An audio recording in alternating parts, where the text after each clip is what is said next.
Students, एक बार फिर आप सभी का स्वागत करता हूं आपके अपने YouTube परिवार एक्सीलेंट स्टडी पॉइंट 2.0 पर। मैं कुलदीप सक्सेना।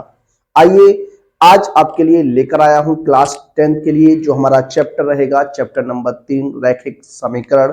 उसके मोस्ट इंपोर्टेंट 15 क्वेश्चंस देखने वाले हैं जो आपकी परीक्षा में बन सकते हैं। आइए क्वेश्चन की शुरुआत करते हैं और क्वेश्चंस को हल करने का प्रयास करते। देखिए, सबसे पहले आपके सामने कुछ क्वेश्चंस हमने यहाँ पर लिए हैं।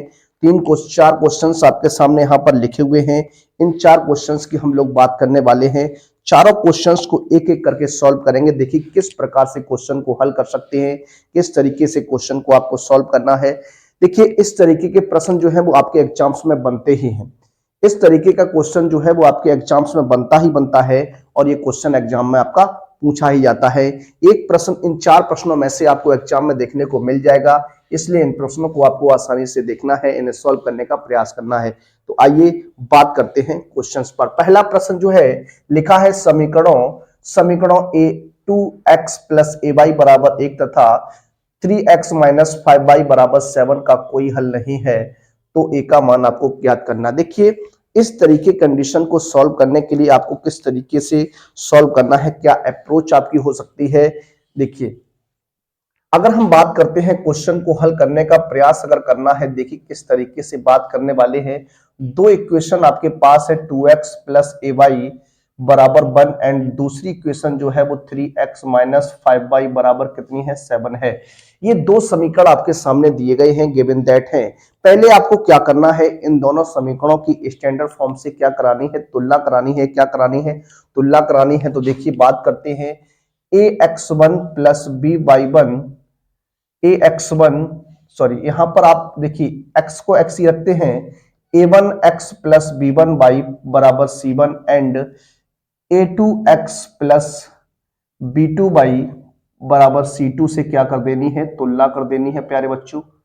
ठीक है, अब देखिए ये आपकी कंडीशन रहती है। तो a1 का मान यहां से आपको 2 मिल जाएगा, b1 का मान यहां से आपको स्मॉल a मिलेगा, c1 का मान 1 मिल जाएगा एंड a2 की बात जब करते हैं तो 3 हो जाएगा, b2 की जब बात करते हैं तो माइनस का 5 एंड c2 की बात करते हैं तो 7 हो जाएगा।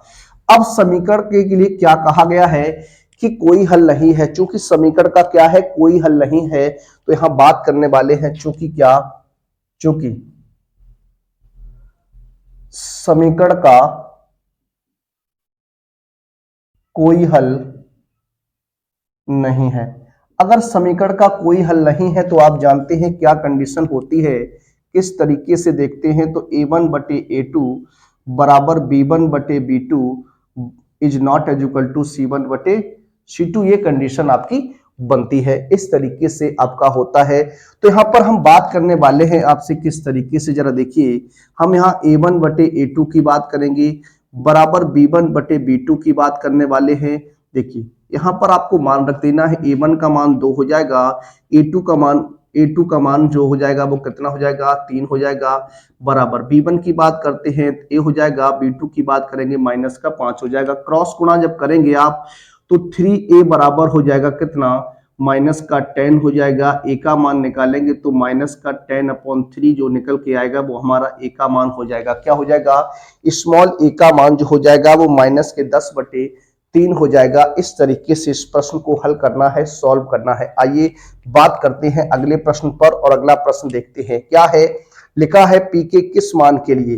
देखिए यहां पर आपको p का मान बताना है, किस मान के लिए, p के किस मान के लिए समीकरण 3x माइनस के y प्लस 8 बराबर 0 तथा 6x माइनस पी वाई बराबर 16 समपाती रेखाएं निरूपित करेगी। देखिए समपाती का मतलब क्या होता है प्यारे बच्चों, ओवरलैप करनी चाहिए। क्या ओवरलैप करनी चाहिए, मतलब एक रेखा के ऊपर दूसरी रेखा जब होगी उसे हम क्या कहते हैं, समपाती का कॉन्सेप्ट कहते हैं। क्या कहते हैं, समपाती का कॉन्सेप्ट कहते हैं। तो देखिए किस तरीके से हम यहाँ पर बात करने वाले हैं, किस तरीके से क्वेश्चन को आप लगाएंगे, जरा देखिएगा। देखिए सबसे पहले जो दो समीकरण आपको दिए गए हैं और स्टैंडर्ड फॉर्म में अगर हम लिखना चाहे तो ये देखिए यहाँ पर प्लस का है, पक्षांतर करेंगे तो माइनस का 8 हो जाएगा एंड इसी प्रकार से आपका 6x माइनस का पी वाई बराबर कितना है, 16 है। अब आपको क्या करना है, यहां पर a1x प्लस b1 बाई बराबर c1 and a2x plus b2 by बराबर c2 से आपको क्या करना है, तुलना करानी है। जब आप तुलना कराएंगे, तुलना के बाद जो कंडीशन बनेगी वो क्या होगी, जरा देखिए। a1 का मान क्या रहेगा, a1 का मान 3, b1 की बात करते हैं तो -1 हो जाएगा, c1 की बात करते हैं तो माइनस का 8 हो जाएगा।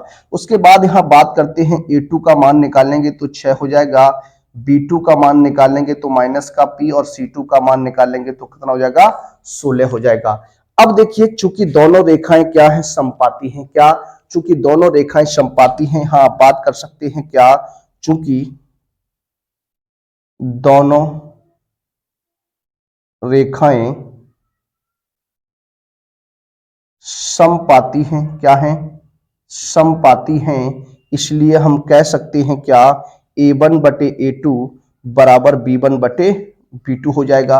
a1 बटे a2 बराबर b1 बटे b2 का कॉन्सेप्ट रहेगा तो यहां आप मान रख लीजिए, a1 का मान 3 हो जाएगा, a2 का मान आपका 6 रहेगा, माइनस का 1 अपॉन माइनस का p से p कैंसिल करेंगे, कैंची का गुणा कर लीजिए तो आपका क्या हो जाएगा, जरा देखिए, 3p बराबर आपका 6 हो जाएगा। p बराबर 6 बटे 3 करेंगे तो p का मान जो निकल के आएगा वो कितना जाएगा, 2 निकल के आ जाएगा। कितना जाएगा, p बराबर जो रहेगा वो 2 रहने वाला है, कितना रहेगा, 2 रहेगा। तो इस तरीके से इस टाइप का एक क्वेश्चन आपके एग्जाम में 101% बनेगा और ये क्वेश्चन आपसे छूटना नहीं चाहिए। ये क्वेश्चन एग्जाम में 101% आएगा, ये क्वेश्चन आपसे छूटना नहीं चाहिए, ये आप ध्यान रखिएगा। आपको इसी तरीके से तैयारी करनी है और आप उसे आसानी से सॉल्व कर पा रहे होंगे। आइए बात करते हैं अपने अगले प्रश्न पर। क्या कहता है, यदि 3x plus 2p by 3x plus 2p by बराबर 2 और 2x प्लस 5 बाई बराबर -1 द्वारा निरूपित रेखाएं क्या है, समांतर है। देखिए, समांतर की बात की गई है तो समांतर और समपाती का कॉन्सेप्ट आपका एक ही रहता है। तो यहाँ पर अगर हम बात करते हैं, इस क्वेश्चन को सॉल्व करने का प्रयास अगर आप करेंगे तो देखिए किस तरीके से बात करेंगे। यहाँ पर अगर बात करते हैं तुलना की तो यहाँ a1 का मान आप डायरेक्ट यहाँ से निकाल सकते हैं, कितना हो जाएगा, 3। b1 की बात करेंगे तो 2p हो जाएगा, c1 की बात करेंगे तो 2 हो जाएगा। इसी प्रकार से अगर हम a2 की बात करेंगे तो आपका 2 हो जाएगा, b2 की बात करेंगे तो आपका 5 हो जाएगा, c2 की बात करेंगे तो माइनस का 1 हो जाएगा। क्या हो जाएगा, 1 हो जाएगा। अब यहाँ पर चूंकि आप बात करने वाले हैं क्या, चूंकि दोनों रेखाएं क्या हैं, दोनों रेखाएं परस्पर कैसी हैं, समांतर हैं। क्या हैं, समांतर हैं। जब दोनों रेखाएं परस्पर समांतर हैं तो हम कह सकते हैं प्यारे बच्चों, a1 बटे a2 बराबर b1 बटे b2 का कॉन्सेप्ट रहेगा। क्या, a1 बटे a2 बराबर b1 बटे b2 का कॉन्सेप्ट लगाइएगा। यहां हो जाएगा 3 बटे कितना, 2 हो जाएगा, बराबर में 2p अपॉन कितना हो जाएगा, 5 हो जाएगा। देखिए क्रॉस गुणा करेंगे तो 4p बराबर हो जाएगा 15, तो p का जो मान रहेगा वो 15 अपॉन कितना हो जाएगा, 4 हो जाएगा। कितना हो जाएगा, 15 अपॉन 4 जो होगा वो हमारा आंसर बनेगा। क्या बनेगा, 15 अपॉन 4 इस प्रश्न का क्या हो जाएगा, आंसर बन जाएगा। तो इस तरीके से इस क्वेश्चन को लगाएंगे। अगले प्रश्न की ओर चलते हैं और लेंगे अपना अगला प्रश्न। क्या है, जरा देखिए। देखिए यहां पर भी दो समीकरण आपके सामने दिए गए हैं, दोनों समीकरणों की क्या करेंगे, तुलना करेंगे। तो क्या देखिए, a1x b1 बाई बराबर c1 एंड 9x माइनस का p, सॉरी यहां से हमें तुलना करानी है तो ये हो जाएगा आपका a2x प्लस b2 बाई बराबर c2 से क्या कर देनी है, तुलना कर देनी है। तो यहां से जब तुलना करते हैं तो a1 का मान कितना रहेगा, 3, b1 का मान माइनस का 1, c1 का मान 2 एंड a2 बराबर 6 हो जाएगा, 9 हो जाएगा एंड b2 बराबर माइनस का p एंड c2 बराबर कितना, 6 हो जाएगा। ये आपका बनेगा। अब जरा देखिए यहां से किस तरीके से आप लगाएंगे, से किस तरीके से हल करेंगे, जरा देखिए। अगर हम बात करते हैं, यहां पर कह रहा कि अनेक हल हैं। कितने हल हैं, अनेक हल का कॉन्सेप्ट लगाना है तो आप जानते हैं अनेक हल के लिए क्या कंडीशन बनती है। तो अनेक हल के लिए भी आपकी जो कंडीशन रहती है वो क्या रहती है, किस तरीके से रहती है, जरा देखिए। अनेक हल हो तो किस तरीके से आपका बनेगा, a1 बटे a2 is not as equal to b1 बटे b2 होना चाहिए। ये आपकी कंडीशन जो है वो आपकी होती है क्या, ये आपकी होती है अनेक हल के लिए। क्या, अनेक हल के लिए ये कंडीशन आपकी होती है। यहां पर आप मान रखेंगे तो देखिए किस तरीके से बात बनने वाली है। a1 का मान 3 बटे कितना हो जाएगा, 3 बटे कितना हो जाएगा, 3 बटे कितना हो जाएगा 9 is not as equal to b1 बटे b2। b1 का मान -1 बटे माइनस का p कट जाएगा तो 3 से 3 काट दीजिएगा तो आ जाएगा 3 1/3 is not as equal to 1/p। तो p is not as equal to कितना हो जाएगा 3 हो जाएगा। कितना हो जाएगा 3 हो जाएगा। इस तरीके से इस प्रश्न को लगाना है, हल करना है। आइए बात करते हैं अपने अगले प्रश्न पर। देखिए यहां पर थोड़ा मिस्टेक हुई है हमसे, क्या दिक्कत थी यहां पर देखिए जरा। यहां पर आपका जो है लिखा है अनेक हल हैं, क्या है, अनेक हल हैं। तो इस कंडीशन में प्यारे बच्चों जो कंडीशन होती है वो आपकी बराबर की होती है। किसकी होती है, बराबर की कंडीशन होती है। ये आपका C1 बटे C2 भी इक्वल में होता है, ठीक है ना। तो इसको हम थोड़ा ध्यान दीजिएगा आप लोग, यहाँ पर थोड़ा मिस्टेक हुई, आपसे एक बार देख लीजिए। यहाँ देखिए a1 बटे a2 का मान 3 बटे कितना हो जाएगा 9 हो जाएगा, बराबर में कितना हो जाएगा -1 अपॉन माइनस का p इक्वल टू हो जाएगा -2/6 हो जाएगा। कितना 2/6 हो जाएगा। इसको जब आप सॉल्व करेंगे तो ये हो जाएगा 1/3 हो जाएगा, यहाँ एक कट जाएगा, ये हो जाएगा 1/3। तो क्या कंडीशन बनेगी, 1/3 बराबर 1/p बराबर 1/3। तो किसी दो कंडीशन को आप उठा सकते हैं। तो यहाँ 1/3 बराबर 1/p हो जाएगा, यानी p बराबर कितना हो जाएगा 3 हो जाएगा। तो अनेक हल के लिए जो कॉन्सेप्ट बनेगा वो ये आपका होता है। इस तरीके से आप लगाने वाले हैं, हल करने वाले थे। आइए अगले प्रश्न को देखते हैं। देखिए बात करेंगे अगले प्रश्न पर, अगला प्रश्न लेंगे। अगला जो प्रश्न रहेगा हमारा प्रश्न नंबर 5 और प्रश्न नंबर 6। देखिए अच्छे प्रश्न रहेंगे दोनों, आइए इन पर बात करेंगे, इनको सॉल्व करने का प्रयास करेंगे। एक बार आप लोग भी प्रश्न को देखिएगा और प्रश्न को सॉल्व करने का हमारे साथ साथ प्रयास कीजिएगा। क्वेश्चन लगाइएगा आप भी हमारे साथ साथ और देखते हैं किस तरीके से क्वेश्चन जो है वो आपका हल होता है। देखिए कहता है दो संख्याओं का योगफल 24 है, उनमें से एक संख्या दूसरी की दोगुनी है, संख्याओं को ज्ञात कीजिए।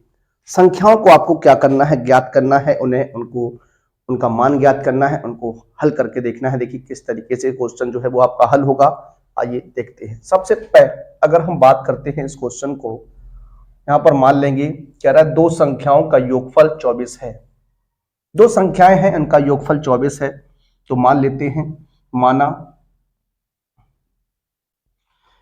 उनमें से एक संख्या दूसरी की दोगुनी है। एक संख्या जो है दूसरे की दोगुनी है।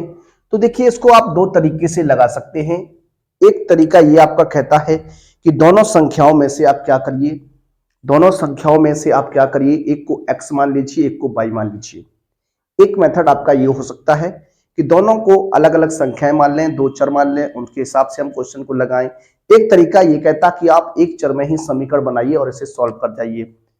तो इस तरीके से हम बात करें अगर, तो क्वेश्चन देखिए किस तरीके से आप लगा सकते हैं, हल कर सकते हैं, उस पर ही हम लोग बात करने वाले हैं। तो दोनों संख्याएं आप मान लीजिए, क्या माना संख्याएं, हम बात करने वाले हैं दो संख्याएं हैं आपके पास, एक x हो जाएगी तथा एक हम y मान लेते हैं। दो संख्याएं आपने मान ली कि एक संख्या आपकी x है और एक संख्या आपकी क्या है, y है। एक x और एक y अगर है तो फर्स्ट शर्त के अनुसार अगर हम बात करते हैं प्यारे बच्चों, इसमें फर्स्ट शर्त जो आपकी रहने वाली है वो क्या हो जाएगी। देखिए क्या कहा, दोनों संख्याओं का योगफल कितना है, 24 है। दोनों का सम करेंगे तो x plus y equal to कितना हो जाएगा 24 हो जाएगा। इसे इक्वेशन नंबर आप 1 कह सकते हैं। क्या कह सकते हैं, इक्वेशन नंबर 1 कह सकते हैं। सेकंड शर्त की बात करते हैं तो सेकंड शर्त में आपसे क्या कहा, किस तरीके से आपसे बोला है, क्या कर सकते हैं आप सेकंड शर्त में। देखिए कह रहा है उनमें से एक संख्या जो है वो दूसरी की क्या है, दो गुनी है। मान लीजिए x जो है वो y का कितने गुना है, 2 गुना है। तो यहां पर हम लिख सकते हैं क्या, x बराबर 2y, इक्वेशन नंबर आप 2 मान सकते हैं। अब देखिए जो x का मान आया है इक्वेशन 2 में, उसे आपको समीकरण 1 में रख देना है, पुटअप कर देना है। तो देखिए बात करते हैं समीकरण 2 से, समीकरण 2 से x का मान समीकरण 1 में, समीकरण किस में रख देते हैं, 1 में रख देते हैं। समीकरण 1 में रखने पर, समीकरण 1 में रख दीजिए। जब समीकरण 1 में आप मान रखेंगे तो क्या होगा, जरा देखिएगा किस तरीके से आप करने वाले हैं। तो यहां पर मान रखेंगे तो ये हो जाएगा 2y प्लस y आपका है इक्वल टू 24 हो जाएगा। यहां से y और y, 2y और y मिलकर आपका हो जाएगा 3y इक्वल टू 24। यहां से y का मान निकालेंगे तो 24 अपॉन कितना 3 से ब्रेक करेंगे, 8 टाइम्स कट जाएगा तो y बराबर कितना हो जाएगा, 8 हो जाएगा। कितना हो जाएगा, 8 हो जाएगा। y का मान आपको 8 मिल चुका है। कितना मिल चुका है, 8 मिल चुका है। अब आपको करना है y का मान जो है, y का मान समीकरण 2 में रखने पर, जब y का मान समीकरण 2 में रखेंगे तो x बराबर हो जाएगा 2 मल्टीप्लाई 8 बराबर कितना, 16 हो जाएगा। कितना हो जाएगा, 16 हो जाएगा। तो दो संख्याएं आपको पता चल गई। क्या, दो संख्याएं आपको पता चल गई। क्या क्या रहेंगी, तो देखिए बात करने वाले हैं क्या, संख्याओं की। तो एक तो आपकी 8 हो जाएगी, दूसरी आपकी 16 हो जाएगी। कितनी, एक 8 है, दूसरी क्या है, 16 है। तो इस तरीके से इस प्रश्न को आपको हल करना था, सॉल्व करना था। आइए अगले प्रश्न की ओर चलते हैं और लेते हैं अपना अगला प्रश्न। क्या है जरा देखिए, लिखा है दो संपूरक कोणों में से, दो संपूरक कोणों में बड़ा कोण जो है वो छोटे कोण से 36 डिग्री अधिक है, 36 अंश अधिक है। तो कोण ज्ञात, आपको ज्ञात करना है। दोनों कोणों को आपको फाइंड आउट करना है। देखिए किस तरीके से इसे लगाएंगे। अच्छा प्रश्न है, एक बार ये क्वेश्चन आपके एग्जाम में पूछा भी जा चुका है। तो मान लेता हूं क्या, जो रहेगा हमारा क्या, बड़ा कोण, बड़ा कोण आपका x हो जाएगा। और हम बात करने वाले हैं किसकी, छोटा कोण। जो छोटा कोण होगा वो आप y मान लीजिए। तो दो कोण आपके सामने हैं, एक आपका बड़ा कोण रहेगा, एक आपका छोटा कोण रहेगा। छोटा बड़ा कोण x है, छोटा कोण क्या है, y है। इस तरीके से आपको देखना है। अब आप एक बात जानते हैं क्या, चूंकि जो दो संपूरक कोण होते हैं, जो दो संपूरक कोणों का योग जो होता है प्यारे बच्चों, वो 180 अंश होता है। कितना होता है, 180 अंश होता है। ये आप दिमाग में बिठा लीजिए। अब देखिए दो संपूरक कोण हैं, तो क्या हो जाएगा, x प्लस वाई बराबर कितना हो जाएगा, 80, 180 अंश हो जाएगा। इक्वेशन नंबर 1 कह सकते हैं। दूसरी कंडीशन की अगर हम बात करते हैं, दूसरी शर्त की बात करते हैं, कह रहा है कि बड़ा जो कोण है वो छोटे कोण से 36 डिग्री अधिक है, यानी x जो है वो y से 36 डिग्री क्या रहेगा, अधिक रहेगा। ये इक्वेशन नंबर आपकी क्या बनेगी, 2 रहने वाली है। क्या रहने वाली है, 2 रहने वाली है। अब देखिए किस तरीके से आप लगाएंगे। समीकरण 1 में, समीकरण 2 से x का मान रखने पर, तो रखेंगे यहां पर हो जाएगा तो y plus 36 degree plus y बराबर 180 अंश। इस 36 को उस तरफ भेजिएगा, y और y ऐड करेंगे तो हो जाएगा 2y बराबर 180 अंश माइनस कितना, 36 अंश। 180 से आप 36 घटा दीजिए। जब आप 180 में से 36 घटाएंगे तो आपका बच जाएगा 4, यहां बचेगा आपका 7, 7 में देखिए 4 बच जाएगा। कितना बच जाएगा, 144 बच जाएगा। तो y का जो मान रहेगा वो 144 बटे कितना रहेगा, 2, यानी इसको काट दीजिएगा तो y बराबर हो जाएगा 72 अंश। कितना हो जाएगा, 72 अंश हो जाएगा, 72 अंश हो जाएगा। अब क्या करना है आपको, y का मान, क्या, y का मान समीकरण 2 में रखने पर, y का मान समीकरण 2 इक्वेशन नंबर 2 में रख दीजिए तो हो जाएगा x बराबर 72 प्लस 36, तो ये हो जाएगा x बराबर 108 अंश हो जाएगा। क्या, 108 अंश हो जाएगा। तो दो कोण जो आपको पता करने थे, तो देखिए बात करते हैं कोणों की। तो दोनों कोण कैसे हैं, देखिए एक आपका बनेगा कितना 72 अंश बनेगा और एक आपका बनेगा कितना 108 डिग्री हो जाएगा। तो इस तरीके से ये प्रश्न जो है वो हल होता है। इस तरीके से क्वेश्चंस को आपको हल करना है, सॉल्व करना है। आइए बढ़ते हैं अपने अगले प्रश्न की ओर और लेते हैं अपना अगला प्रश्न।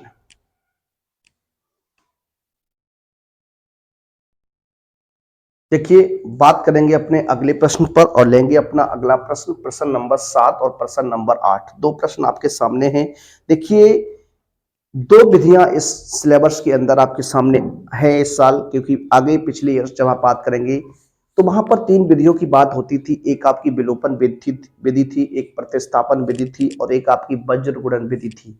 लेकिन इस बार आपकी वज्र गुणन विधि जो है वो आपकी सिलेबस के अंदर नहीं है। तो दो विधियां आपकी बचती हैं, एक प्रतिस्थापन विधि बचती है और एक आपकी विलोपन विधि बचती है। तो दो विधियां हैं, तो दो विधियों में से कोई एक सवाल आपके एग्जाम में बन सकता है। किस तरीके से आपको लगाना है, किस तरीके से उसे सॉल्व करना है, आइए दोनों विधियों की हम लोग बात करते हैं, सॉल्व करने का प्रयास करते हैं। देखिए सबसे पहले अगर बात करते हैं, फर्स्ट क्वेश्चन जो आपका 7वां प्रश्न रहेगा, क्या कहता है, समीकरण युग्म को विलोपन विधि से हल कीजिए। दो समीकरण आपके सामने दिए गए हैं, इन दोनों समीकरणों को आपको क्या करना है, विलोपन विधि से आपको सॉल्व करना है। क्या करना है, विलोपन विधि से हल करना है। देखिए किस तरीके से बात करेंगे।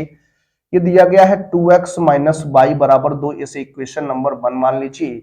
और दूसरा इक्वेशन जो है वो 3x प्लस के 2y, 3x प्लस का क्या है 2y है और बराबर में कितना है 17, इसे इक्वेशन नंबर 2 मान लेते हैं। अब देखिए सबसे पहले आपको क्या करना है, जो x और y है, जो चर हैं आपके, जो दो चर आपके हैं x और y, उनके गुणांक आपको पहले क्या करना है, समान करना है। या फिर आपको x का गुणांक बराबर करना है या फिर y का गुणांक बराबर करना है, ठीक है ना।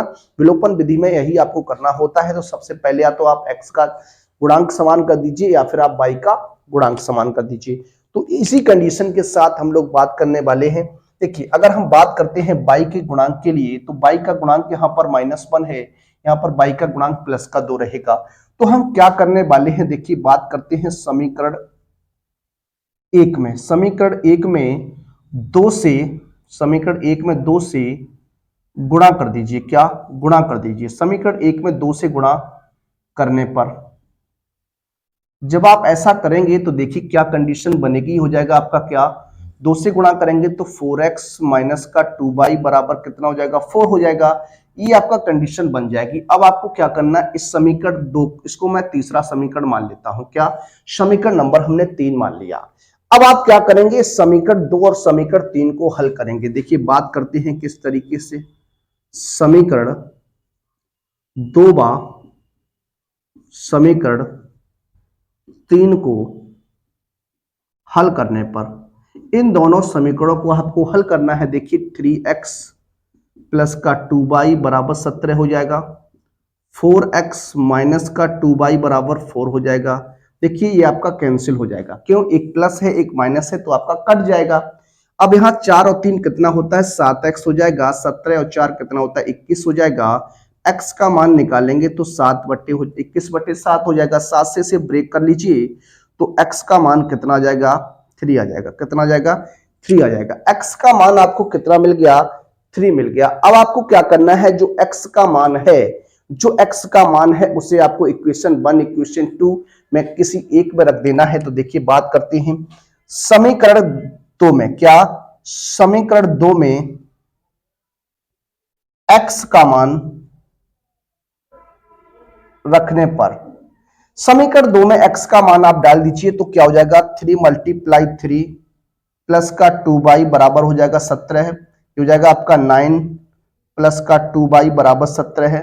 यहाँ y का मान निकालेंगे तो देखिए 2y बराबर हो जाएगा 17 माइनस का 9, 2y बराबर हो जाएगा कितना 8, y बराबर 8/2, तो y का जो मान आएगा वो कितना जाएगा, 4 आ जाएगा। तो x का मान आपको मिल गया कितना था, 3 था, y का मान कितना मिल गया, 4 था। तो इस तरीके से ये प्रश्न जो है विलोपन विधि के माध्यम से इस तरीके से आप सॉल्व करेंगे। विलोपन विधि से आप इस तरीके से क्वेश्चन को लगाएंगे, हल करेंगे। किसी भी प्रकार का क्वेश्चन आता है तो आपको उसे यूं ही लगाना है। आइए बात करते हैं अपने अगले प्रश्न पर, आगे चलते हैं और लेते हैं अपना 8वां प्रश्न। क्या है? लिखा है समीकरण युग्म को प्रतिस्थापन विधि से हल कीजिए। देखिए, एक विलोपन विधि हमने आपके सामने डिस्कस की, अब हम बात करने वाले हैं किसकी? प्रतिस्थापन विधि की। किसकी बात करेंगे? प्रतिस्थापन विधि की बात करेंगे। तो देखिए, प्रतिस्थापन विधि से सॉल्व करेंगे। देखिए किस तरीके से हल करना है। दो समीकरण आपके सामने यहां पर हैं। एक आपका 2x प्लस का 3y बराबर कितना है? 18 है। ये इक्वेशन नंबर आपकी 1 हो जाएगी। यहां पर x माइनस का 2y बराबर कितना है? 2 है। देखिए, सबसे पहले अगर हम आपसे बात करते हैं तो किसी एक समीकरण से x या y का मान आपको निकालना है। किसी भी एक समीकरण से दो इक्वेशन आपके सामने होती हैं, उन दो इक्वेशन से x या y का मान आपको निकालना होता है। x का मान निकालेंगे तो y के पदों में आ जाएगा, y का मान निकालेंगे तो x के पदों में आ जाएगा। तो इसी तरीके से हमें बात करनी है। यहां से हम x का मान अगर फाइंड आउट करते हैं तो x बराबर हो जाएगा 2, ये 2y इधर आएगा तो प्लस का कितना हो जाएगा? 2y हो जाएगा। इक्वेशन नंबर कितनी हो जाएगी? 2 हो जाएगी। इक्वेशन नंबर कितनी हो जाएगी? 2 हो जाएगी। अब इक्वेशन 2 है, इस इक्वेशन 2 से x का जो मान है वो इक्वेशन नंबर 1 में आपको रख देना है। x का मान इक्वेशन नंबर 1 में आपको रख देना है। तो देखिए किस तरीके से बात करते हैं। देखिए, बात करेंगे समीकरण 1 में x का मान रखने पर, ठीक है ना? तो रख दीजिए, यहां हो जाएगा 2 ब्रैकेट 2 प्लस 2y प्लस का 3y बराबर कितना हो जाएगा? 18 हो जाएगा। ये आपका रहेगा। अब आप यहां सॉल्व करेंगे, 2 का मल्टीप्लाई करेंगे, ब्रैकेट में 2 दूनी 4 हो जाएगा, 4y हो जाएगा प्लस का 3y हो जाएगा बराबर में कितना हो जाएगा? 18। यहां से देखिए इस 4 को पक्षांतर करेंगे, हो जाएगा आपका 4 3 7y बराबर 18 माइनस कितना? 4 हो जाएगा। घटा दीजिए तो 7y बराबर हो जाएगा कितना? आपका 14 हो जाएगा। y का मान निकालेंगे तो 14/7 कर दीजिए, 7 से ब्रेक करेंगे 2 बार में तो y बराबर कितना आ जाएगा? 2 आ जाएगा। y का मान कितना आ गया? 2 आ गया। अब आपको क्या करना है? इस y के मान को इक्वेशन नंबर 1 या इक्वेशन नंबर 2 में रख देना है। देखिए, बात करते हैं y का मान। y का मान समीकरण 2 में रखने पर रख दीजिए तो हो जाएगा x बराबर 2 प्लस 2 मल्टीप्लाई 2 हो जाएगा। तो x बराबर 2 प्लस 4 यानी x का जो मान रहेगा वो आपका कितना हो जाएगा? 8 हो जाएगा। x का मान कितना हो जाएगा? 8 हो जाएगा। इस तरीके से आप इस प्रश्न को लगाएंगे। विलोपन विधि का कॉन्सेप्ट ये होता है, x या y के किसी एक के गुणांकों को हमें समान करना होता है, उसके बाद उन्हें हम ब्रेक कर देते हैं। समान चिन्ह रहेंगे तो उसे हम घटा देंगे, अगर विपरीत चिन्ह रहेंगे तो उसे हम जोड़ देते हैं। प्रतिस्थापन विधि आपकी ये होती है, किसी एक समीकरण से x या y का मान निकालकर दूसरे समीकरण में रख देते हैं और हमें किसी एक चर का मान निकल आता है और फिर उस चर के मान को हम दूसरे इक्वेशन में रख देते हैं, जिससे हमें दूसरे चर का मान पता चल जाता है। आइए बात करते हैं अपने अगले प्रश्न की और लेते हैं अपना अगला प्रश्न।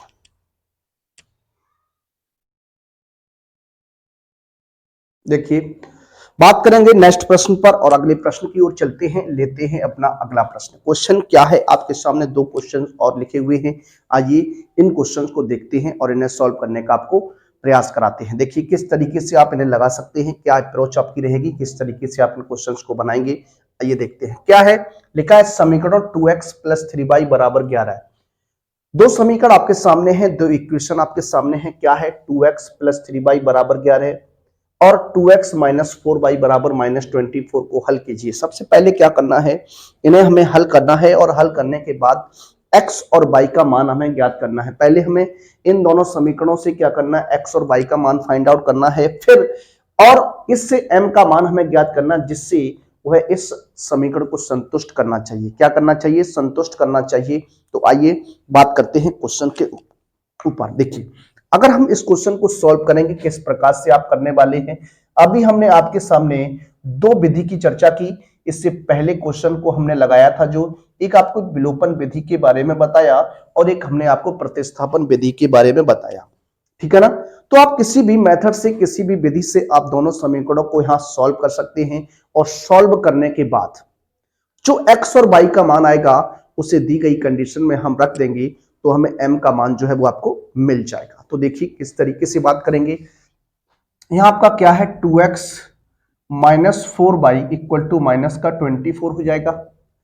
अब यहां क्या करेंगे, देखिए यहां से 2 हम अगर कॉमन ले लें तो x minus two y equal to minus का 24, इस 2 से इसे हम 12 टाइम्स काट सकते हैं। x माइनस टू वाई बराबर माइनस का कितना हो जाएगा 12 हो जाएगा। अब देखिए अगर यहां से हम x का मान निकालते हैं तो x का मान निकालने से ये 2y अब जब पक्षांतर होगा राइट हैंड साइड में जाएगा तो पॉजिटिव हो जाएगा। क्या हो जाएगा, पॉजिटिव हो जाएगा। तो इसे लिख सकता हूं x बराबर ये 2y उधर जाएगा तो 2y माइनस का 12, इक्वेशन नंबर आपकी क्या हो जाएगी 2 मान लेता हूं। क्या मान लेता हूं 2 मान ली हमने। इक्वेशन नंबर आपकी क्या हो गई 2 हो गई। अब यहां से जो x का मान हमने y के पदों में निकाला है, जो x का मान हमने y के पदों में निकाला है, इस मान को हमें क्या करना है इक्वेशन नंबर 1 में पुटअप कर देना है x के स्थान पर। देखिए बात करते हैं समीकरण 1 में x का मान रखने पर रख दीजिए। तो यहां जब रखेंगे तो क्या है 2 ब्रैकेट हो जाएगा 2y माइनस का 12 एन प्लस का 3y इक्वल टू क्या हो जाएगा 11 हो जाएगा। क्या हो जाएगा 11 हो जाएगा। इस ब्रैकेट के अंदर इस 2 का गुणा कराते हैं तो ये हो जाएगा आपका 4y माइनस का 24 प्लस का 3y इक्वल टू में कितना हो जाएगा 11 हो जाएगा। 24 का ट्रांसफर करेंगे ये आपका 7y हो जाएगा। 11 प्लस कितना हो जाएगा 24 हो जाएगा तो 7y बराबर हो जाएगा कितना 35 हो जाएगा। y इक्वल टू 35/7 कर दीजिए तो यहां से 5 निकल के आएगा। तो y का जो मान बनेगा वो कितना रह जाएगा 5 बन जाएगा। कितना बन जाएगा 5 बन जाएगा। जो y का मान निकल के आया वो कितना था बेटा 5 था, 5 निकल के आया। अब क्या करेंगे जो y का मान है, y का मान समीकरण y का जो मान है उसे समीकरण 2 में रख दीजिए। समीकरण 2 में रखने पर जब आप y का मान समीकरण 2 में रखेंगे तो देखिए x का मान क्या आ जाएगा 2 मल्टीप्लाई 5 माइनस 12 हो जाएगा। x equal to 10 minus 12 and x equal to minus का कितना हो जाएगा 2 हो जाएगा। कितना हो जाएगा 2 हो जाएगा। ये आपका बनेगा। अब आपको क्या करना है, देखिए इस x और y की कंडीशन की बात करते हैं। देखिए चूंकि y बराबर क्या है mx प्लस कितना है 3 है, ये आपको दिया गया है, गिवन दैट है। यहां पर x और y का मान आपको रखना है और सॉल्व करना है, m का मान हमें पता चल जाएगा। देखिए y का मान जो रहेगा वो 5 रहने वाला है equal to m multiply minus का 2 प्लस का 3, ये 5 इक्वल टू माइनस का 2m प्लस का 3। देखिए इस 2m को आप आगे लेके आइए या फिर 3 को ले आइए तो 5 minus 3 equal to minus 2m, यानी 2 इक्वल टू माइनस का 2m। m की वैल्यू निकालनी है तो m बराबर 2 अपॉन माइनस 2 हो जाएगा। काट दीजिए एक बार में तो m बराबर कितना जाएगा माइनस का 1 आ जाएगा। कितना आ जाएगा माइनस का 1 आ जाएगा। इस तरीके से हम m का मान फाइंड आउट कर सकते थे, हल कर सकते थे। अच्छा प्रश्न है, इंपोर्टेंट प्रश्न हो सकता है आपकी परीक्षा के पॉइंट ऑफ व्यू से, ये क्वेश्चन आपकी एग्जाम्स में बन सकता है, ठीक है ना। इसलिए इस क्वेश्चन को आप तैयार रखेंगे, क्वेश्चन को आप सॉल्व कर लिए होंगे। आइए बात करेंगे अपने अगले प्रश्न पर। क्या है जरा देखिए, कहता है एक आयताकार बाग है जिसकी लंबाई चौड़ाई से 4 मीटर अधिक है। एक आयताकार बाग है जिसकी लंबाई जो है प्यारे बच्चों वो चौड़ाई से 4 मीटर क्या है अधिक है, ज्यादा रहने वाली है। का अर्ध परिमाप, जो आयताकार बाग है उसका हमें अर्ध परिमाप मालूम है 36 मीटर है। बाग की विमाएं ज्ञात कीजिए, बाग की भुजाएं जो है वो हमें ज्ञात करनी है। अर्ध परिमाप क्या होता है, देखिए जो आयताकार भाग है उसका जो पूरा परिमाप होगा वो 2 कोष्ठक लंबाई प्लस चौड़ाई होगा, यानी चारों भुजाओं का जो योग होगा वो हमारा क्या हो जाएगा परिमाप हो जाएगा, फुल परिमाप हो जाएगा। लेकिन यहां अर्ध परिमाप की बात की गई है तो आयताकार बाग अगर है तो उसमें 4 भुजाएं होंगी आपकी, 2 लंबाई की भुजाएं होंगी, 2 चौड़ाई की भुजाएं होंगी। तो एक लंबाई और एक चौड़ाई को जोड़ने पर हमारा क्या बनेगा अर्ध परिमाप बनेगा। क्या बनेगा अर्ध परिमाप बनेगा। आइए कंडीशन बनाते हैं और क्वेश्चन को सॉल्व करते हैं। देखिए किस तरीके से, यहां पर आप मान लेंगे क्या माना, मान लीजिएगा क्या माना जो आपकी लंबाई रहेगी, सॉरी चौड़ाई की बात करते हैं प्यारे बच्चों, जो आपकी चौड़ाई हो जाएगी वो आपकी क्या हो जाएगी, एक्स मीटर हो जाएगी। क्या हो जाएगी, एक्स मीटर हो जाएगी। और अगर हम बात करते हैं लंबाई की, तो यहां से लंबाई को आप बना सकते हैं क्या, एक्स प्लस 4 मीटर। क्या, एक्स प्लस 4 मीटर बना सकते हैं। क्यों, क्योंकि लंबाई जो है वो चौड़ाई से 4 मीटर क्या है, अधिक है। क्या है, अधिक है। तो आप इस तरीके से उसे लिख सकते हैं। अब यहां पर देखते हैं क्या, चूंकि आयताकार आयताकार बाग का अर्ध परिमाप जो है वो कितना है, 36 मीटर है। क्या है, 36 मीटर है। जो आयताकार बाग है उसका जो अर्ध परिमाप हो जाएगा प्यारे बच्चों, वो हो जाएगा क्या, लंबाई प्लस चौड़ाई, ये आपका बनेगा। अब लंबाई की बात करते हैं, तो लंबाई आपने निकाल ली, कितनी है, x प्लस 4 है। कितनी है, x प्लस 4 है। चौड़ाई की बात करते हैं तो x है बराबर कितना हो जाएगा, 36 हो जाएगा। अब x और x को आप जोड़ दीजिए तो कितना हो जाएगा, 2x हो जाएगा। 2x बराबर 36 हो जाएगा। सॉरी, 2x प्लस 4 होगा। क्या, 2x प्लस 4 बराबर 36 हो जाएगा। 4 का ट्रांसफर कर दीजिए तो 2x बराबर 36 माइनस कितना हो जाएगा, 4 हो जाएगा। 2x इक्वल टू कितना हो जाएगा, 32 हो जाएगा। x इक्वल टू 32/2, तो x का मान जो रहेगा वो कितना रहेगा, 16 मीटर रहेगा। कितना रहेगा, 16 मीटर रहने वाला है। अगर हम बात करते हैं प्यारे बच्चों लंबाई की, तो लंबाई की अगर बात करते हैं तो x प्लस 4 है, तो 16 प्लस 4 बराबर कितना हो जाएगा, 20 मीटर हो जाएगा। तो बाकी जो लंबाई रहेगी वो 20 मीटर हो जाएगी। और अगर हम चौड़ाई की बात करते हैं, किसकी बात करते हैं, चौड़ाई की बात करते हैं, तो x है यानी कितना हो जाएगा, 16 मीटर हो जाएगा। इस तरीके से ये प्रश्न जो है वो आपका हल होता है, सॉल्व होता है। आइए अगले प्रश्न की ओर चलेंगे और लेंगे अपना अगला प्रश्न।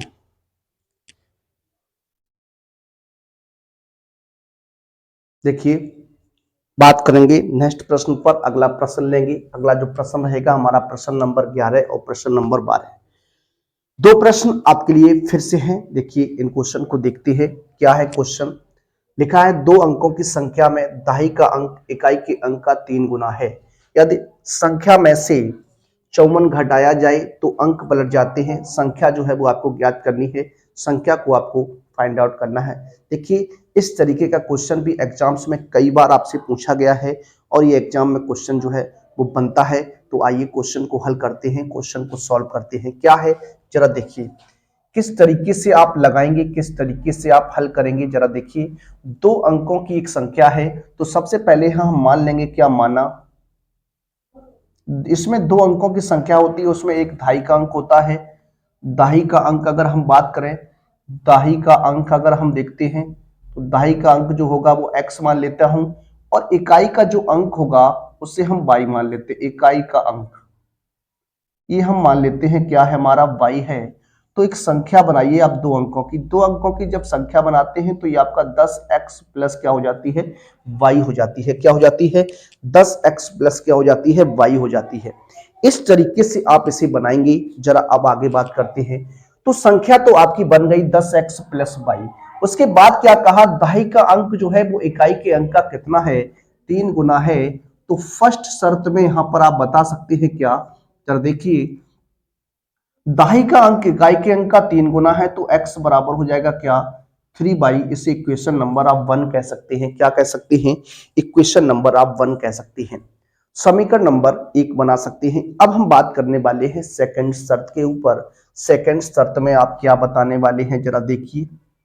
सेकंड शर्त की जब हम बात करने वाले हैं तो देखिए क्या हो जाएगा, कहता है यदि संख्या में से 54 घटाया जाता है तो अंक पलट जाते हैं। संख्या के जो अंक थे वो इकाई का अंक दहाई का बन जाएगा, और दहाई का अंक जो है वो इकाई का बन जाएगा। तो देखिए किस तरीके से, देखिए जब संख्या में से 54 घटाया जाता है तो इस संख्या में से हमें क्या करना है, 54 को घटा देना है। 54 को क्या करना है, घटा देना है। तब जो संख्या है उसके अंक पलट जाते हैं। अंक पलट जाते हैं तो ये संख्या जो बनेगी वो 10y प्लस क्या हो जाएगी, x बन जाएगी। अंक पलटने पर बनी संख्या क्या होगी? 10y प्लस एक्स रहने वाली है। क्या रहेगी? 10y प्लस एक्स हो जाएगी।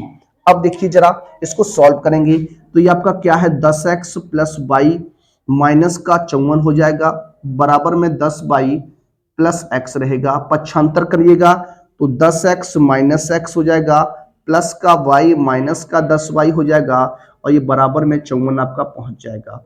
यहां से घटाइएगा तो 9x बचेगा, माइनस का 9y हो जाएगा, बराबर में 54 हो जाएगा। 9 कॉमन ले लीजिएगा तो x माइनस वाई बराबर हो जाएगा कितना? 54 हो जाएगा। 9 से ब्रेक करेंगे, 6 बार में कट जाएगा तो x माइनस वाई बराबर कितना आ जाएगा? 6। समीकरण नंबर कितना मान लेता हूं? 2 मान लेता हूं। अब दो इक्वेशन आपके सामने आ गई, एक समीकरण नंबर 1 और समीकरण नंबर 2। अब दोनों समीकरणों को आपको क्या करना है? सॉल्व करना है, हल करना है। और सॉल्व करने के बाद आपको फिर क्या करना है? सॉल्व करने के बाद फिर आपको क्या करना है? एक्स और वाई की जो वैल्यू आएगी उसे हम इस संख्या में रख देंगे, जिससे हमारा जो है वो आंसर बन जाएगा। अब देखिए बात करेंगे समीकरण 1 से x का मान समीकरण 2 में रखने पर, जब आप रखेंगे तो यहां पर देखिए क्या हो जाएगा? 3y माइनस वाई बराबर कितना हो जाएगा? 6 हो जाएगा। यहां से 2y बराबर कितना हो जाएगा? देखिए यहां से 2y बराबर हो जाएगा 6, तो y का मान आएगा 6/2, यानी y का मान कितना हो जाएगा? 3 हो जाएगा। कितना हो जाएगा? 3 हो जाएगा। कितना हो जाएगा? 3 हो जाएगा। इसे y का मान क्या? y का मान समीकरण 1 में रखने पर हो जाएगा x बराबर 3 मल्टीप्लाई 3, कितना हो जाएगा? 3 मल्टीप्लाई 3, यानी x बराबर कितना हो जाएगा? 9 हो जाएगा। अगर हम बात करते हैं संख्या की, तो संख्या क्या बनेगी? ये 10x प्लस क्या है? y है। संख्या जो रहेगी हमारी वो 10x प्लस क्या रहेगी? y रहने वाली है। क्या रहने वाली है? 10x प्लस क्या हो जाएगी? y हो जाएगी। तो किस तरीके से आपका आंसर जो है वो बनेगा, जरा आप देख लीजिए। यहां पर क्या हो जाएगा? देखिए 10 गुणा 9 प्लस की कितना? 3 हो जाएगा। 10 निम्न 90 प्लस का 3 बराबर कितना हो जाएगा? 93 हो जाएगा। कितना हो जाएगा? 93 जो होगी वो आपकी संख्या निकल के आएगी। क्या निकल के आएगी? संख्या निकल के आएगी। आप चेक कर सकते हैं, कह रहा था इकाई दहाई का अंक जो है वो इकाई के अंक का 3 गुना है, इकाई के अंक का 3 गुना ही तो दहाई का अंक है। फिर कहता है 54 घटाने पर उसके अंक पलट जाते हैं। इसमें से आप 54 जब घटाएंगे तो यहां से 54 घटाएंगे तो आप इसका अंक जो है वो पलट जाएंगे। कितना हो जाएगा? आपका 39 बच जाएगा। कितना बच जाएगा? 39 बच जाएगा। तो इस तरीके से इस कॉन्सेप्ट को लगाते हैं, हल करते हैं। आइए अब बात करेंगे अपने अगले प्रश्न की। अगला जो प्रश्न है आयु से संबंधित प्रश्न रहने वाला है, उम्र से संबंधित प्रश्न हो जाएगा। देखिए किस तरीके से लगाएंगे, किस तरीके से हल करेंगे, जरा देखिए। पिता की उम्र, एक पिता है, इस पिता की उम्र पुत्र की उम्र की 7 गुनी है। 2 वर्ष पहले पिता की उम्र पुत्र की आयु की 13 गुनी थी। तो वर्तमान उम्र आपको बतानी है। दोनों की वर्तमान उम्र जो है वो क्या हो जाएगी, किस तरीके से बनेगी, आइए बात करते हैं। सबसे पहले अगर क्वेश्चन में अगर देखते हैं यहां पर, तो किस तरीके से आप देखने वाले हैं। मान लेता हूं, क्या माना? पिता तथा पुत्र की वर्तमान उम्र क्रमशः जो हो जाएगी वो x तथा y वर्ष। ठीक है, x तथा y वर्ष रहेगी। तो इस तरीके से आप इसे देखने वाले हैं। ठीक है, अब जरा देखिए, पिता की उम्र पुत्र की उम्र की कितनी है? 7 गुनी है। फर्स्ट शर्त में अगर आप देखते हैं प्यारे बच्चों, तो यहां से फर्स्ट शर्त में सीधा हो जाएगा x बराबर 7y हो जाएगा। ये इक्वेशन नंबर आपकी 1 हो जाएगी। क्या हो जाएगी? 1 हो जाएगी। अब हम बात करते हैं इक्वेशन नंबर सेकंड की। किसकी बात करेंगे? इक्वेशन सेकंड की बात करते हैं, सेकंड शर्त की बात करते हैं। क्या कहता है? 2 वर्ष पहले, 2 वर्ष पहले अगर हम बात करते हैं, क्या 2 वर्ष पहले पिता की उम्र, ये हो जाएगी आपकी x माइनस 2 वर्ष हो जाएगी। इसी तरीके से हम बात करें 2 वर्ष पूर्व या 2 वर्ष पहले पुत्र की उम्र क्या हो जाएगी, ये आपकी हो जाएगी 22-2 वर्ष हो जाएगी। कितनी हो जाएगी, 22-2 वर्ष हो जाएगी। अब 22-2 वर्ष हो गई। अब उसने कहा कि कितनी गुनी है, 13 गुनी है, तो यहां x-2 बराबर 13 y-2 हो जाएगा। ठीक है ना, ये आपका बनेगा। अब आप क्या करने वाले हैं, ये हो जाएगा आपका x-2 बराबर 13y-13 दूनी कितना हो जाएगा, 26 हो जाएगा। कितना हो जाएगा, 26 हो जाएगा। अब आप क्या करेंगे, y को आप ट्रांसफर कर दीजिए, तो x माइनस के 13y बराबर माइनस का 26 प्लस का 2 हो जाएगा। तो x माइनस का कितना हो जाएगा, 13y हो जाएगा, बराबर में माइनस का 24 हो जाएगा। समीकरण नंबर 2 हो जाएगा।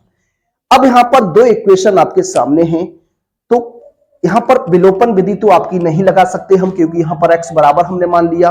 अब यहां से क्या करेंगे, x का मान यहां रख दीजिए। समीकरण 1 से x का मान रखने पर यहां रख दीजिए, तो जाएगा 7y माइनस के 13y बराबर माइनस का 24 हो जाएगा। अब 7 में से जब 13 आप घटाएंगे तो आपका बच जाएगा कितना, 7 में से 13 घटाइएगा तो आपका 6 बच जाएगा। माइनस का 6y बराबर माइनस का 24 हो जाएगा। माइनस माइनस प्लस y बराबर 24/6, 6 से ब्रेक करेंगे तो y बराबर कितना आ जाएगा, 4 आ जाएगा। कितना आ जाएगा, 4 आ जाएगा। y का मान कितना आ गया, 4 आ गया। अब y का मान जो है उसे पहले में रख दीजिए। y का मान समीकरण 1 में रखने पर रख दीजिए, तो x बराबर 7 गुणा हो जाएगा 4, तो x बराबर कितना हो जाएगा, 28 वर्ष हो जाएगा। कितना हो जाएगा, 28 वर्ष हो जाएगा। तो यहां पर आप बता सकते हैं जो पिता है वो कितनी उम्र का है, पुत्र जो है वो कितनी उम्र का है। तो यहां बात कर सकते हैं क्या, पिता की वर्तमान उम्र ये क्या हो जाएगी आपकी, 28 वर्ष हो जाएगी। कितनी हो जाएगी, 28 वर्ष हो जाएगी। उसके बाद अगर बात करते हैं पुत्र की, क्या, पुत्र की जो वर्तमान उम्र हो जाएगी वो आपकी क्या हो जाएगी, ये आपकी 4 वर्ष हो जाएगी। कितनी हो जाएगी, 4 वर्ष हो जाएगी। तो इस तरीके से आप दोनों की वर्तमान उम्र को ज्ञात कर सकते हैं, हल कर सकते हैं। आइए बात करते हैं अपने अगले प्रश्न की और लेते हैं अपना अगला प्रश्न क्या है, जरा देखिएगा किस तरीके से। देखिए बात करेंगे नेक्स्ट प्रश्न पर और अगले प्रश्न को लेंगे। अगला जो प्रश्न हमारा रहेगा, प्रश्न नंबर रहेगा 13। क्वेश्चन नंबर 13 की बात करते हैं।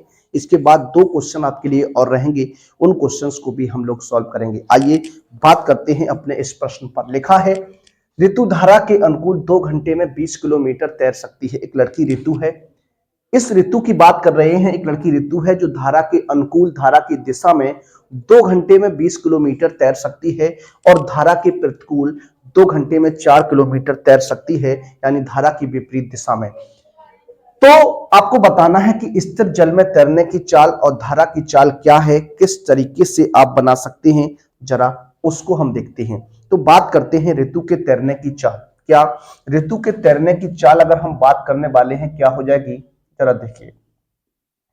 अगर हम यहां पर क्वेश्चन की बात करते हैं, क्वेश्चन को हल करते हैं, तो यहां मान लेते हैं क्या, स्थिर जल में, क्या, स्थिर जल में ऋतु के तैरने की चाल जो होगी वो क्या रहेगी। मान लेता हूं क्या, माना स्थिर जल में तैरने की चाल, स्थिर जल में तैरने की चाल की अगर बात करते हैं प्यारे बच्चों, तो ये आपकी x किलोमीटर प्रति घंटा हो जाएगी। ठीक है, और इसी तरीके से अगर हम बात करते हैं धारा की चाल की, किसकी, धारा की चाल, तो ये आप मान लेता हूं क्या, y किलोमीटर प्रति घंटा हो जाएगी। क्या, y किलोमीटर प्रति घंटा हो जाएगी। तो 2 कंडीशन थी आपकी, दोनों कंडीशन आपके सामने हैं।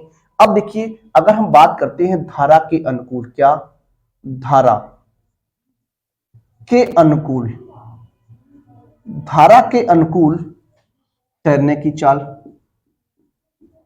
धारा के अनुकूल तैरने की चाल ये क्या हो जाएगी, x + y किलोमीटर प्रति घंटा हो जाएगी। उसके बाद अगर हम बात करते हैं धारा के प्रतिकूल तैरने की चाल, धारा के प्रतिकूल तैरने की चाल की अगर बात करेंगे तो x माइनस वाई किलोमीटर प्रति घंटा हो जाएगी। अब अगर बात करेंगे फर्स्ट शर्त की, किसकी? फर्स्ट शर्त की बात करते हैं, फर्स्ट कंडीशन की बात करते हैं। चूंकि आप जानते हैं दूरी बराबर होता है चाल गुणा समय। क्या होता है? चाल गुणा समय होता है, या समय बराबर दूरी बटे चाल होता है। तो देखिए यहां पर क्या 2 घंटे में 20 किलोमीटर तैर सकती है, तो चाल बराबर जो हो जाएगा वो दूरी बटे समय हो जाएगा। देखिए धारा के अनुकूल, क्या? धारा के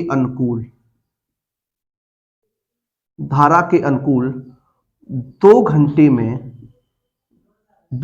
में 20 किलोमीटर तैर सकती है।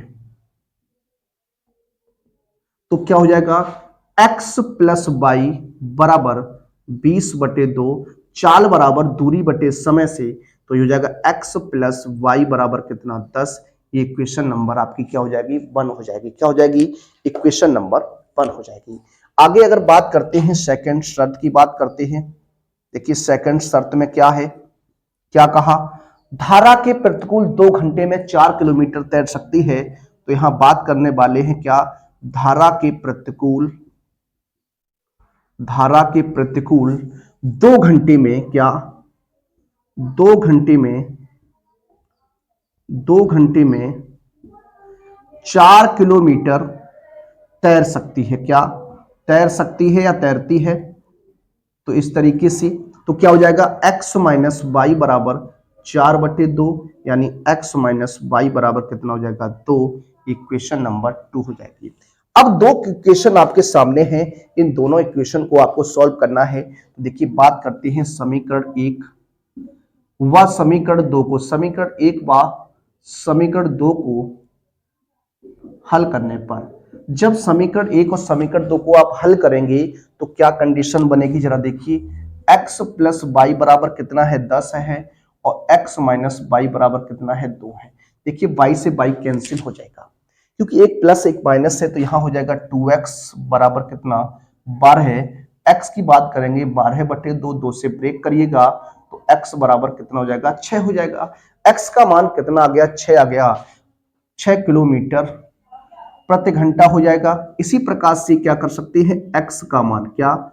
x का मान समीकरण 1 में रख देंगे। क्या रख देंगे? समीकरण 1 में रखने पर, तो यहां रख दीजिए। यहां पर समीकरण 1 में रखेंगे तो हो जाएगा क्या? 6 प्लस वाई बराबर 10 हो जाएगा। तो y बराबर 10 माइनस 6, y बराबर कितना हो जाएगा? 4 किलोमीटर प्रति घंटा हो जाएगा। अब देखिए यहां जो आपसे पूछा है उसको आप यहां लिख सकते हैं, क्या?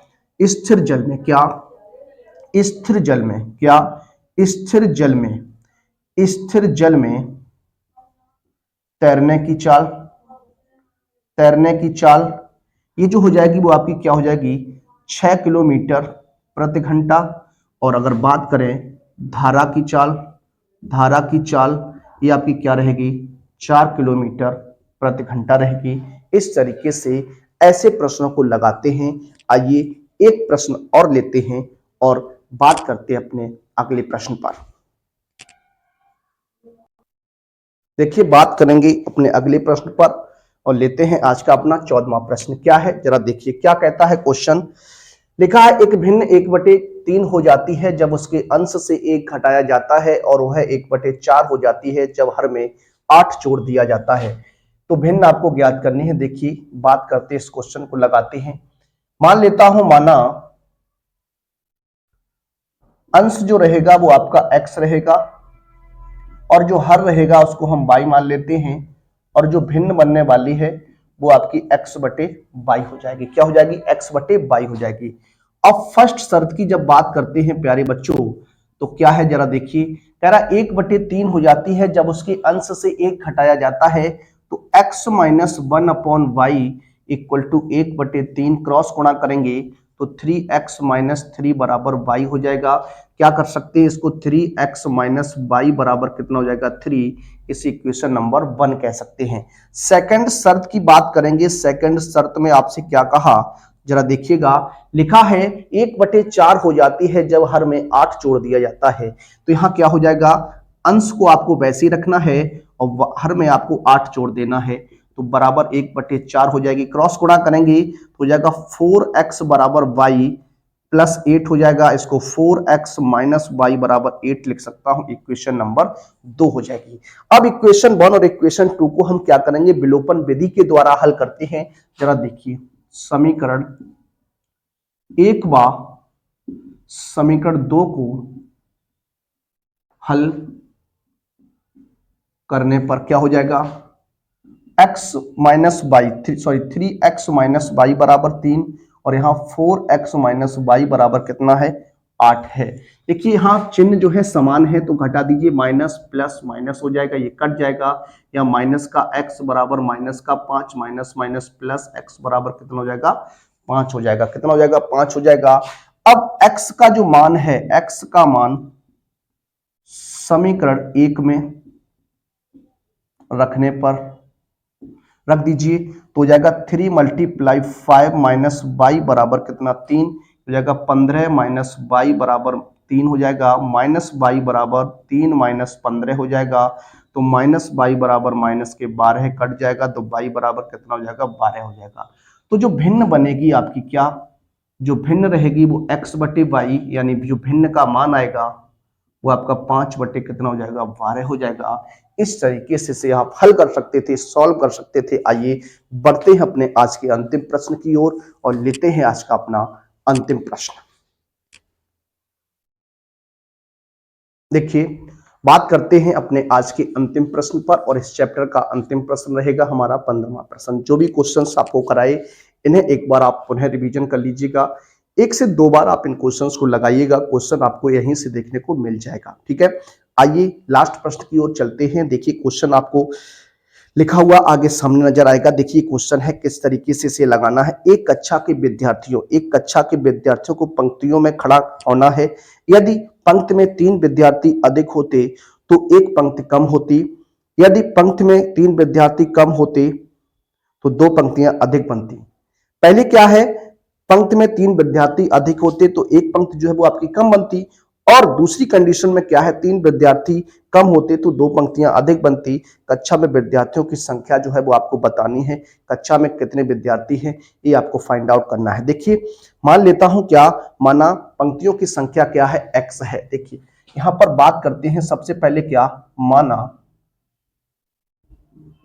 पंक्तियों की संख्या जो रहेगी वो क्या है x है। प्रत्येक पंक्ति में, क्या प्रत्येक पंक्ति में छात्रों की संख्या जो है वो 22 रहेगी और कुल छात्र जो रहेंगे कक्षा में, क्या कक्षा में कुल छात्र जो रहेंगे वो आपके क्या रहेंगे x22 रहेंगे। क्या रहेंगे x22 रहेंगे। अब शर्त वाइज शर्त आपको बात करनी है और क्वेश्चन को हल करना है। देखिए पहली शर्त में आपसे क्या कहा, पहली शर्त में क्या कहा, यदि पंक्ति में 3 विद्यार्थी अधिक होते तो एक पंक्ति जो है वो कम बनती। यदि पंक्ति में 3 विद्यार्थी अधिक होते तो एक पंक्ति जो थी वो आपकी क्या कम बनती। क्या बनती, कम बनती। यानी किस तरीके से अब आपको इसको लिखना है, किस तरीके से अगर आपको बात करना है तो देखिए, अगर उसने कहा पंक्ति में 3 विद्यार्थी अधिक होते, पंक्ति में क्या करना है 3 विद्यार्थियों को अधिक करना है। पंक्ति कितनी मानी हमने 22 मानी, तो एक जो थी पंक्ति कम बनती। क्या पंक्ति में 3 विद्यार्थी अधिक करने हैं तो देखिए क्या हो जाएगा, टोटल विद्यार्थी तो आपके x22 रहेंगे, पंक्ति में तो एक पंक्ति कम बनती और यहां पर इस तरीके से ये आपका बन सकता था। क्यों, 3 पंक्ति में, प्रत्येक पंक्ति में 3 विद्यार्थी, यानी एक पंक्ति में 3 विद्यार्थी अधिक मतलब y प्लस 3 होता, तो एक पंक्ति जो है x माइनस 1 यानी कम बन जाती। अब देखिए इसको लगा सकते हैं कैसे, x बाई गुणा कर दीजिए तो हो जाएगा x बाई प्लस का 3x माइनस का y और माइनस का 3 हो जाएगा। देखिए क्रॉस कैंसिल कर दीजिए, यहाँ हो जाएगा 0 बराबर 3x माइनस y बराबर माइनस का 3 हो जाएगा। इसको ट्रांसफर करेंगे तो हो जाएगा 3x माइनस y बराबर कितना 3। इक्वेशन नंबर क्या हो जाएगी फर्स्ट हो जाएगी। सेकंड शर्त की बात करते हैं। क्या सेकंड शर्त क्या कहा, जरा देखिए। कहता है यदि 3 विद्यार्थी कम होते तो 2 पंक्तियां अधिक बनती। 3 विद्यार्थी कम यानी देखिए एक्स वाई, 3 विद्यार्थी कम करना है पंक्ति में से, तो 2 पंक्तियां जो है वो आपकी अधिक बनती। कितनी पंक्तियां अधिक बनती, 2 पंक्तियां अधिक बनती, यानी ये हो जाता x प्लस 2 और y माइनस कितना 3। ये आपका रहता 3 विद्यार्थी कम होते। ठीक है, ये रहेगा, गुणा करेंगे तो एक्स वाई बराबर एक्स वाई माइनस का 3x प्लस का 2y 3 दूनी 6 हो जाएगा। ये कट जाएगा तो देखिए क्या कंडीशन बनेगी, माइनस का देखिए ये 0 बराबर माइनस का 3x प्लस का 2y बराबर और माइनस का कितना रहेगा 6 रहेगा। ये कंडीशन है आपकी। अब आपको क्या करना है, देखिए यहां से इस 6 को पक्षांतर करेंगे तो आपका क्या बन जाएगा, माइनस का 3x प्लस का 2y बराबर 6। इक्वेशन नंबर 2 हो जाएगा। अब आप क्या करिएगा, इन दोनों इक्वेशन को सॉल्व कर दीजिए आपस में। देखिए बात करते हैं समीकरण 1 व समीकरण 2 से। समीकरण 1 व समीकरण 2 को हल करने पर,